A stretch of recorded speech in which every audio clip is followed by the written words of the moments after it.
A época imperial.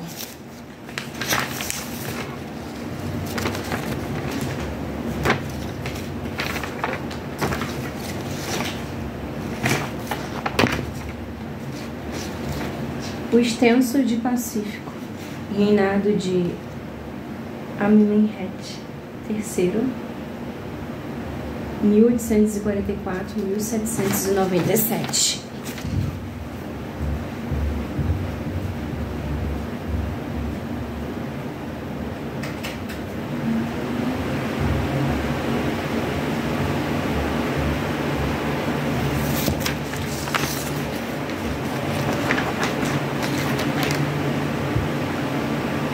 Foi seguido de uma decadência gradativa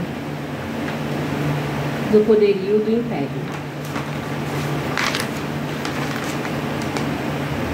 egípcio, até atingir o ponto mais baixo em 1674 a.C., quando os iquisos, um povo de origem palestina, apoderaram-se do delta.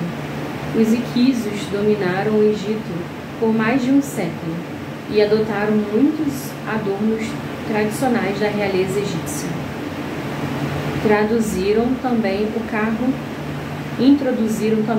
de guerra leve de 2 rodas e o poderoso arco composto, elementos estes que lhe garantiram a supremacia.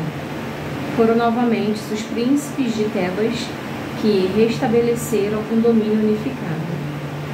O êxito veio com o reinado de Amoses, fundador da famosa 8ª dinastia, que obrigou os iquisos a abandonar Avares, a capital no delta,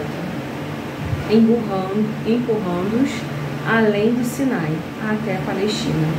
Atualmente, são poucos os que apoiam a tradicional forma de representar a dominação dos iquisos, como sendo dura e opressiva. Porém, foi um incentivo aos egípcios para defenderem seus territórios contra outra dominação estrangeira, lançando-os à conquista das terras vizinhas na Ásia Ocidental. A intromissão militar e política dos egípcios na Palestina e na Síria durou todo o novo império. Ao mesmo tempo, no sul reafirmou-se o poderio do Egito sobre a Núbia. Esta expansão do império, de grandes proporções, foi uma situação nova para o Estado egípcio e contribuiu com riquezas consideráveis. Além disso, o fato de manter o império, principalmente no sudoeste da Ásia, exigia frequentes campanhas militares e subsídios para os aliados.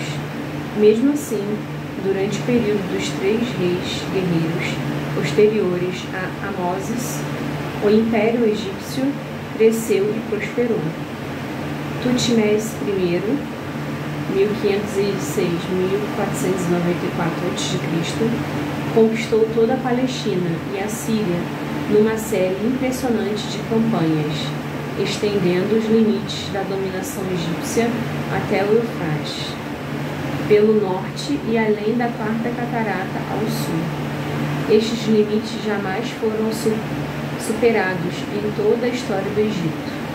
O principal adversário de Tutmés I na Síria era o reino de Mitanni, concentrado nas estepes do norte na Mesopotâmia, que conseguiu resistir à expansão egípcia e pôde, inclusive, invadir territórios tomados pelo Egito. Após a morte de Tutmés I, 50 anos depois, Tutmés III realizou uma árdua campanha para recuperar as fronteiras estabelecidas por Tutmés I. Porém, mesmo obtendo uma importante vitória em Magido em 1457 a.C., a primeira batalha registrada na história universal e êxito nas cidades-estados da Síria, foi impossível para ele recuperar as principais conquistas de Tutmés I. A expansão do império realçou o poder do exército durante esse período.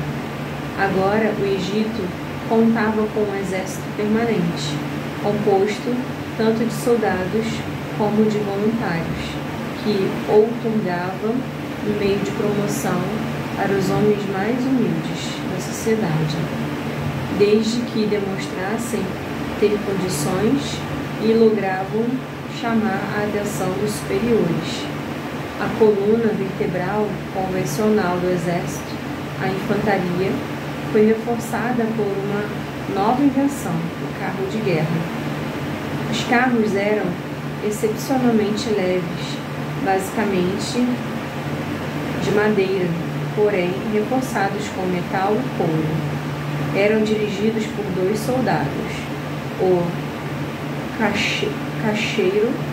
cocheiro e um guerreiro armado. Estes carros eficazes eram usados em ataques a grande velocidade, por ter rompido as fileiras do inimigo.